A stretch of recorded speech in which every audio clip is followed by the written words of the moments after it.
Assalamualaikum warahmatullahi wabarakatuh. Alhamdulillah hamdan katsiran thayyiban mubarakan fihi kama yuhibbu rabbuna wa yarda. Asyhadu an la ilaha illallah wahdahu la syarikalah wa asyhadu anna Muhammadan abduhu wa rasuluh. Allahumma salli wa sallim ala nabiyyina Muhammadin wa ala alihi wa ashabihi ajma'in. Amma ba'd. Alhamdulillah, puji dan syukur kita panjatkan kehadirat Allah Subhanahu wa taala yang telah memberikan kita kesempatan untuk kembali mengkaji dan mentadabburi hadis-hadis yang berasal dari kalam Nabi sallallahu alaihi wasallam yang mulia yang diriwayatkan oleh Al-Imam Al-Bukhari di dalam kitab sahihnya. Pada kesempatan kali ini insyaallah hadis yang akan kita bahas adalah hadis yang diriwayatkan oleh beliau yang berasal dari bab tentang manaqib Abdullah ibnu Mas'ud radhiyallahu anhu. Tentu kita sudah mengenal siapa Abdullah ibnu Mas'ud. Namanya sering disebutkan bagi siapapun yang membaca hadis-hadis Nabi sallallahu alaihi wasallam, yang sering menelaah tentang hadis-hadis Nabi sallallahu alaihi wasallam, karena Abdullah ibnu Mas'ud radhiyallahu anhu merupakan salah satu dari sahabat Nabi yang banyak meriwayatkan hadis dari beliau. Salah satu yang banyak juga mengajarkan hadis-hadis. Salah satu sahabat yang banyak memiliki murid yang meneruskan keilmuan atau madrasah dari Abdullah ibnu Mas'ud radhiyallahu anhu. Sebelum kita membahas hadisnya, ada beberapa hal yang berkenaan tentang biografi beliau yang disebutkan oleh Al-Hafidz Ibnu Hajar Al-Asqalani rahimahullah dalam kitabnya Fathul Bari. Beliau berkata, wa huwa Ibnu Mas'ud, Ibnu Ghafil, Ibnu Habib, Ibnu Shumakh, Ibnu Huzail, Ibnu Mudrikah, Ibnu Ilyas, Ibnu Mudr. Ini merupakan nasab yang disebutkan oleh Al-Hafidz Ibnu Hajar Al-Asqalani dalam kitabnya Abdullah bin Mas'ud bin Mas'ud. Mata abuhu fil jahiliyah. Ayahnya beliau yaitu Mas'ud ibnu Mas'ud sudah wafat semasa jahiliyah, semasa belum masuk agama Islam pada saat itu. Sedangkan ibunya yang dikenal dengan kunyah Ummu Abdin, aslamat ummuhu wa sahibat. Sedangkan ibunya ikut berislam bersama Abdullah ibnu Mas'ud dan ikut juga membersamai Nabi sallallahu alaihi wasallam semasa hidupnya. Falidzalika nusiba ilaiha ahyanan. Sebab itu kadangkala Abdullah ibnu Mas'ud dinisbatkan kepada ibunya, yaitu Abdullah ibnu Ummi Abdin. Wa kana huwa minas sabiqin. Abdullah ibnu Mas'ud salah satu sahabat yang di antara sahabat yang paling awal memeluk Islam di kota Kufah sebelum hijrah ke Madinah. Bahkan Abdullah ibnu Mas'ud juga menjadi salah satu sahabat yang ikut di dalam dua hijrah ke Habasyah dan juga hijrah ke Madinah. Semasa sepeninggal Nabi sallallahu alaihi wasallam, waliya baital mal bil Kufah li Umar wa Utsman. Sepeninggal Nabi sallallahu alaihi wasallam, Abdullah ibnu Mas'ud pernah diamanatkan untuk memimpin Baitul Mal di masa kekhalifahan Umar ibnu Khattab dan di masa kekhalifahan Utsman ibnu Affan. Kemudian waqadima fi awakhir umrihi al-Madinah. Beberapa saat sebelum beliau wafat, beliau sempat pulang ke Madinah. Kemudian wafat di sana pada masa kekhalifahan Utsman ibnu Affan, yaitu tepatnya pada tahun ke-32 Hijriah. Dan pada saat itu umur beliau sudah melampaui 60 tahun. Kemudian kita masuk ke dalam pembahasan hadisnya. Di sini kurang lebih Al-Imam Al-Bukhari meriwayatkan 5 hadis yang berbicara tentang manaqib atau kemuliaan Abdullah ibnu Mas'ud radhiyallahu anhu. Hadis yang pertama yaitu hadis yang diriwayatkan dari jalur sahabat yang mulia Abdullah ibnu Amr ibnu Al-As. Beliau berkata, Inna Rasulullah sallallahu alaihi wasallam lam yakun fahishan wala mutafahishan. Wa qala inna min ahabbikum ilayya ahsanakum akhlaqan. Hadis ini diriwayatkan oleh Abdullah ibnu Amr ibnu Al-As. Beliau berkata bahwasanya Nabi Shallallahu Alaihi Wasallam bukanlah sosok yang fahish, juga bukan mutafahish. Fahish dan mutafahish adalah dua kata yang berasal dari komposisi huruf yang sama, tetapi kemudian terjadi perubahan makna. Fahish yang dimaksud di sini adalah memiliki sifat buruk atau berakhlak buruk.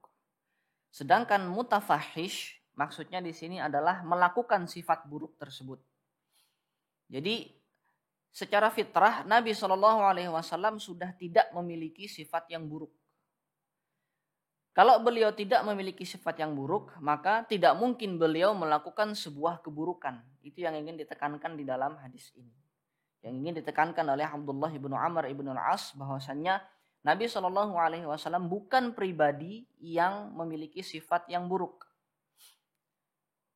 Jauh daripada itu, Nabi Shallallahu Alaihi Wasallam juga tidak pernah melakukan suatu keburukan, karena pada asalnya beliau tidak memiliki sifat yang buruk. Baru kemudian Nabi Shallallahu Alaihi Wasallam di samping itu beliau juga pernah berkata, Inna min ahabbikum ilayya ahsanakum akhlaqan. Sesungguhnya di antara yang paling aku cintai di antara kalian adalah yang paling baik akhlaknya. Di sini Nabi Shallallahu Alaihi Wasallam mengisyaratkan kalau ingin dicintai olehku, kalau ingin dicintai oleh beliau, oleh Nabi Shallallahu Alaihi Wasallam, maka perbaikilah akhlak kita, perbaikilah perangai kita, perbaikilah perbuatan kita. Karena Nabi Shallallahu Alaihi Wasallam tidak suka dengan umat yang berakhlak buruk, tidak suka dengan sosok atau pribadi yang berakhlak buruk, baik itu dari segi sifat maupun dari segi perbuatan maupun dari segi perkataan dan lain sebagainya. Karena beliau tidak melakukan akhlak yang buruk, tidak memiliki akhlak yang buruk. Karena beliau tidak memiliki akhlak yang buruk, beliau juga pasti mencintai orang yang tidak berakhlak buruk juga. Seperti itu. Dari hadis yang pertama ini mungkin muncul pertanyaan di benak kita. Hadis ini diriwayatkan oleh Al-Imam Al-Bukhari rahimahullah di dalam bab kemuliaan Abdullah ibnu Mas'ud. Tapi hadis yang pertama ini sama sekali tidak menyebutkan nama Abdullah ibnu Mas'ud di sana. Hadis ini hanya membahas tentang bagaimana sifat dan akhlaknya Rasulullah dan kemudian bagaimana agar kita dicintai oleh Nabi Shallallahu Alaihi Wasallam. Secara umum, sama sekali tidak menyebutkan nama Abdullah ibnu Mas'ud di sana. Pertanyaan ini insya Allah akan terjawab saat kita membahas hadis yang ketiga, keempat, dan kelima. Hadis yang ketiga, keempat, dan kelima insya Allah nanti akan kita bahas juga. Baru akan terlihat apa kira-kira alasan dari Al-Imam Al-Bukhari mencantumkan hadis ini di dalam kitab atau di dalam bab manaqibnya Abdullah ibnu Mas'ud. Lanjut kepada hadis yang kedua. Hadis yang kedua ini adalah hadis yang sudah juga diriwayatkan oleh Imam Bukhari. Sudah diriwayatkan pada bab yang sebelumnya, yaitu bab yang menyebutkan tentang kemuliaan Salim Maula Abi Hudzaifah. Maka kemudian hadis yang kedua ini tidak Al-Imam Al-Bukhari di dalam bab Manaqib Abdullah bin Mas'ud ketika meriwayatkan hadis yang sama beliau tidak menyebutkan sanadnya. Jadi sanadnya langsung dipotong. Kemudian beliau langsung menyebutkan lafadz atau redaksi hadisnya yang berbunyi, kata Nabi SAW, istaqri'ul Qur'ana min arba'atin. Min Abdullah bin Mas'udin, wa Salim maula Abi Hudzaifah, wa Ubay ibn Ka'ab, wa Mu'adz ibn Jabal. Ambillah bacaan Quran dari 4 orang, kata Rasulullah. Yang pertama Abdullah bin Mas'ud, yang kedua Salim maula Abi Hudzaifah, yang ketiga Ubay bin Ka'ab, dan yang keempat Mu'adz bin Jabal. Abdullah bin Mas'ud menjadi orang yang pertama kali disebutkan oleh Nabi SAW di sini. yang membuktikan dan menunjukkan kemuliaan yang dimiliki oleh Abdullah ibnu Mas'ud. Salah satunya adalah beliau mendapat rekomendasi langsung dari Nabi SAW untuk dijadikan rujukan bagi siapapun yang ingin belajar Al-Quran. Bagi siapapun yang ingin mengambil bacaan Al-Quran, maka 4 sahabat inilah yang direkomendasikan oleh Nabi SAW, dan Abdullah ibnu Mas'ud disebutkan pada urutan yang pertama. Allahu a'lam bishawab. Kemudian hadis yang ketiga, ini baru kemudian kita akan melihat jawaban dari pertanyaan yang muncul di hadis yang pertama tadi. Hadis yang kedua ini juga hadis yang sama yang sudah diriwayatkan oleh Al-Imam Al-Bukhari di dalam bab yang sebelumnya, yaitu bab yang berbicara tentang kemuliaan sahabat yang lain.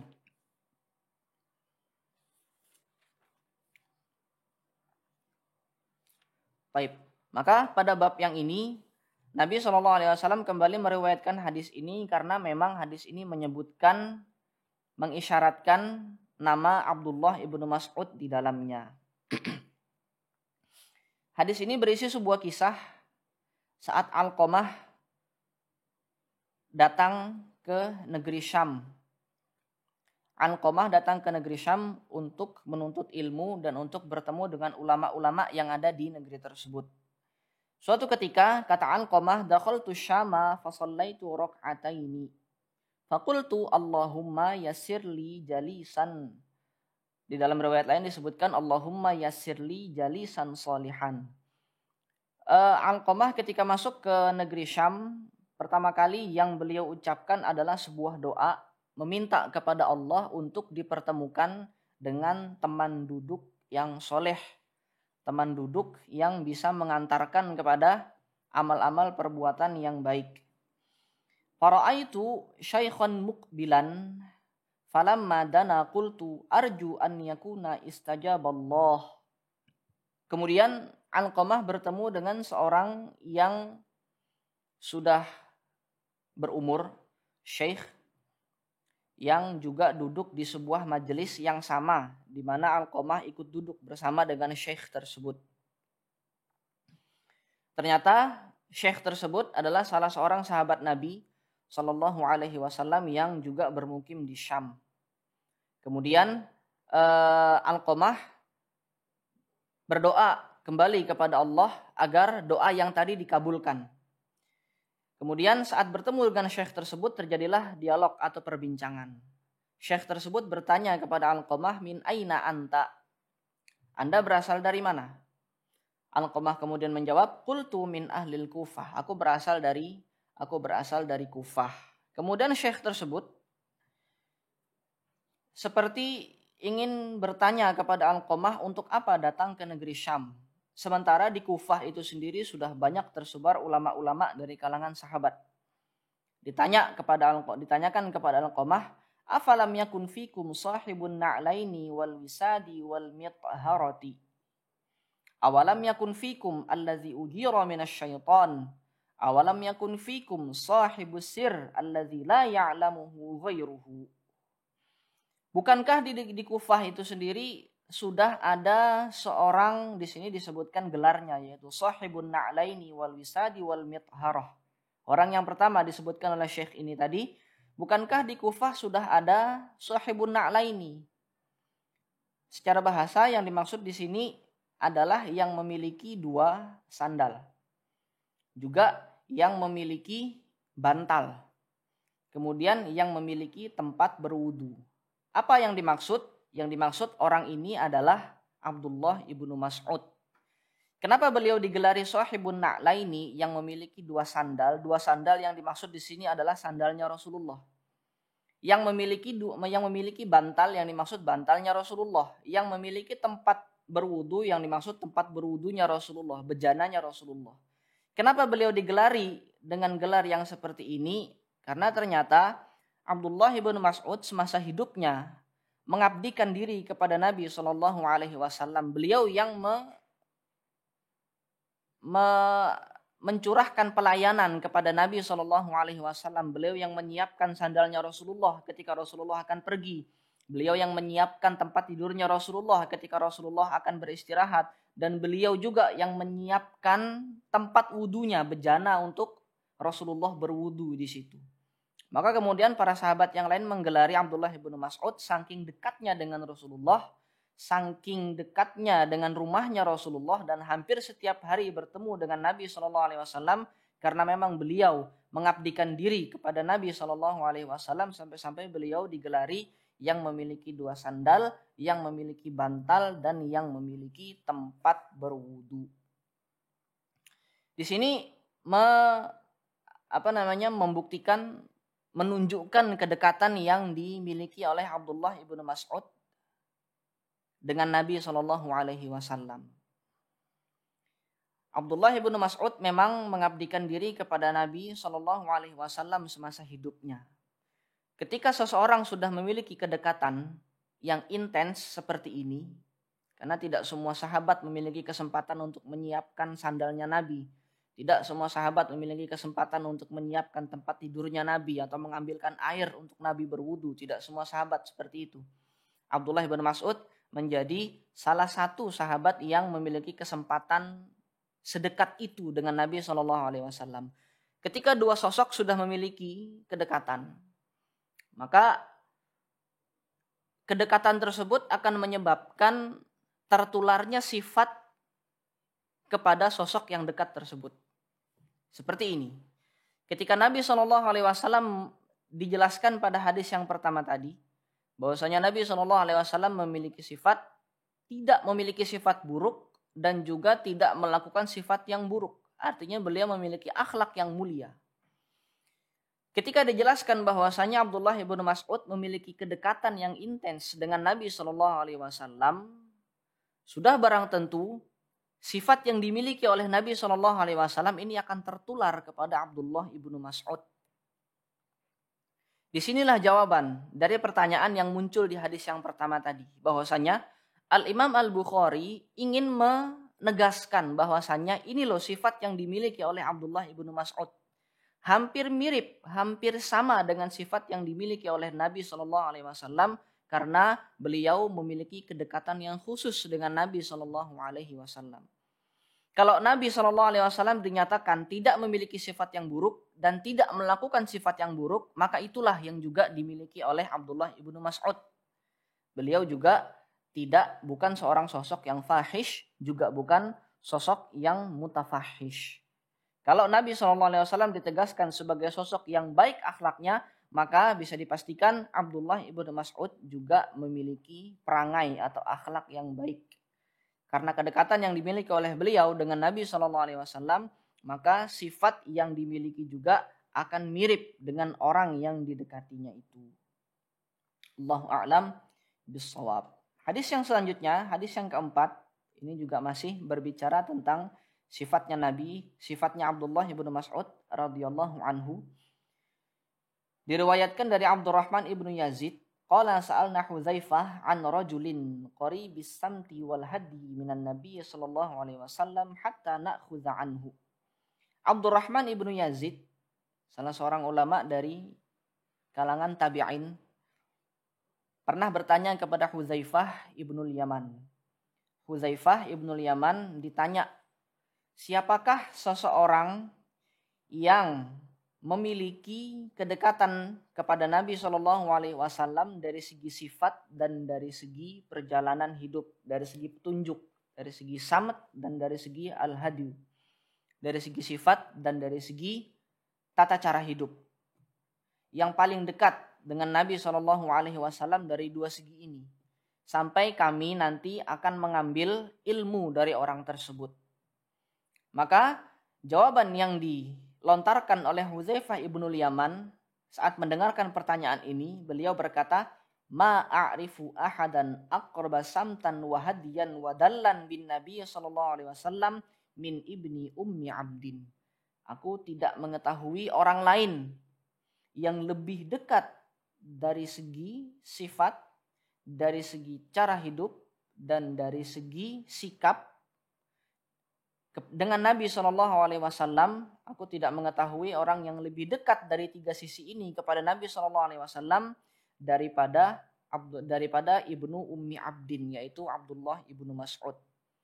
Ini menjadi seperti seolah-olah menjadi rekomendasi dari Hudzaifah ibnu Yaman bahwasannya salah satu sahabat yang paling dekat dengan Nabi Shallallahu Alaihi Wasallam bukan sekedar kedekatan dari segi sosoknya, bukan sekedar dekat antara satu orang dengan orang yang lain, tetapi kemudian saking dekatnya ini sampai-sampai Abdullah bin Mas'ud menulari atau ditulari sifatnya Nabi Shallallahu Alaihi Wasallam, tata cara hidup, bagaimana Nabi Shallallahu Alaihi Wasallam hidup dan bagaimana Nabi Shallallahu Alaihi Wasallam bersikap. Inilah jawaban yang diberikan oleh Hudzaifah ibnu Yaman kepada Abdurrahman ibnu Yazid untuk diambil ilmunya. Allahu a'lam bissawab.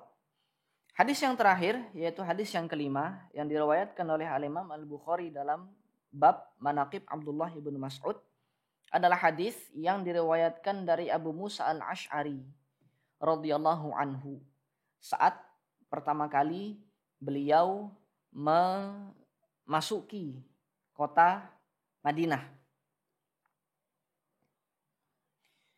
Kata Abu Musa Al-Asy'ari, qadimtu ana wa akhi minal Yaman.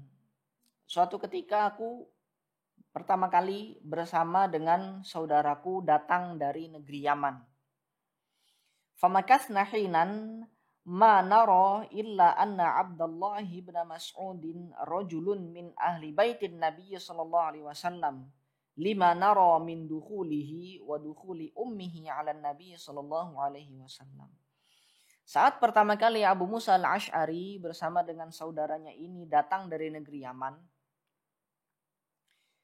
beliau mengira bahwasanya Abdullah ibnu Mas'ud ini adalah salah satu dari keluarga Nabi Shallallahu Alaihi Wasallam. Karena saking seringnya Abdullah bin Mas'ud bersama dengan ibundanya keluar masuk rumahnya Nabi Shallallahu Alaihi Wasallam. Saking seringnya Abu Musa Al-Asy'ari melihat hal itu sampai-sampai Abu Musa Al-Asy'ari mengira, oh jangan-jangan ini keluarganya Rasulullah, jangan-jangan ini kerabatnya Rasulullah, padahal bukan. Padahal dari segi nasab mereka berbeda. Padahal dari segi orang tua pun mereka berbeda. Bukan dari nasab yang sama, bukan dari darah yang sama, bukan dari rahim yang sama. Tapi saking seringnya Abdullah bin Mas'ud bersama dengan ibundanya keluar masuk rumahnya Nabi SAW sampai dikira beliau adalah salah satu keluarga dari Rasulullah SAW. Hal ini juga yang membuktikan bagaimana dekatnya Abdullah bin Mas'ud dengan Nabi SAW, dan dari kelima hadis ini kita mengambil kesimpulan bahwasanya Abdullah bin Mas'ud merupakan salah satu sahabat yang memiliki kemuliaan dibanding sahabat-sahabat yang lain, apalagi dibandingkan kita yang hidup di zaman sekarang ini. Salah satu kemuliaan yang dimiliki oleh Abdullah bin Mas'ud seperti yang disebutkan dalam hadis-hadis yang sudah kita bahas tadi, beliau memiliki sifat yang hampir mirip dengan sifatnya Nabi SAW. Beliau memiliki kecerdasan yang hampir mirip dengan kecerdasan Nabi SAW. Beliau memiliki kemuliaan akhlak yang hampir mirip dengan kemuliaan akhlak Nabi SAW. Itulah sebabnya Imam Al-Bukhari rahimahullah saat menyusun hadis-hadis atau menyusun bab tentang kemuliaan Abdullah bin Mas'ud, hadis yang pertama yang beliau riwayatkan adalah hadis yang berbicara tentang kemuliaan Nabi Shallallahu Alaihi Wasallam untuk menjelaskan bahwasannya Abdullah ibnu Mas'ud juga memiliki sifat yang mulia yang sama dengan Nabi Shallallahu Alaihi Wasallam. Kalau ingin tahu bagaimana sifatnya Abdullah ibnu Mas'ud, maka kita cukup mengetahui sifatnya Nabi Shallallahu Alaihi Wasallam. Kalau kita pastikan Nabi sebagai sosok yang mulia akhlaknya, maka Abdullah bin Mas'ud juga memiliki sosok yang juga merupakan sosok yang mulia akhlaknya, karena mereka berdua memiliki kedekatan yang lebih dibandingkan sahabat-sahabat yang lain, sehingga Abdullah bin Mas'ud menulari atau ditulari sifat-sifat yang dimiliki oleh Nabi Sallallahu Alaihi Wasallam. Allahu a'lam bishawab. Mudah-mudahan apa yang kita kaji pada kesempatan hari ini bermanfaat, dan mudah-mudahan apa yang kita kaji pada kesempatan hari ini diberkahi oleh Allah Subhanahu wa taala. Subhanakallahumma wa bihamdik asyhadu an la ilaha illa anta astaghfiruka wa atubu ilaik. Wa sallallahu ala nabiyyina Muhammadin wa ala alihi wa ashabihi ajma'in. Assalamualaikum warahmatullahi wabarakatuh.